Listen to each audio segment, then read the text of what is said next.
McKee's $13.7 billion budget proposal setting aside $600,000 for additional abortion coverage in Rhode Island. Good evening and thanks for joining us tonight. I'm John DeLuca. This money would allow state employees and people on Medicaid to be covered for abortions.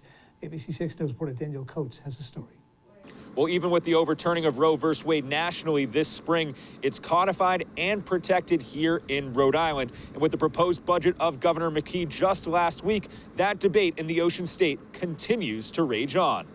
Staying true to his promise on the campaign trail, Governor McKee plans to expand abortion rights for those under Medicaid and state employees, setting over $600,000 aside in his budget and encouraging more legislation to hit his desk. My anticipation is that hopefully they'll do it quickly and early in the session so that we can focus on the budget issues that are going to drive economic outcomes, academic outcomes, and health outcomes for everybody.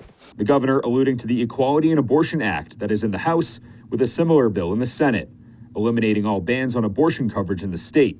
Senate Minority Leader Jessica De La Cruz says this stretches the state too far. We already provide abortion coverage to state workers and to those on Medicaid under the instances of rape, incest, and life of the mother, and asking Rhode Islanders to pay for a procedure that is not necessary but is an elective procedure. That's where Rhode Islanders have an issue. 7 months since the historic overturning of Roe v. Wade, De La Cruz expects the General Assembly will go toe-to-toe again, and that Republicans like herself will go against the change. We're simply against expanding coverage to elective procedures that women can pay for themselves if they so choose.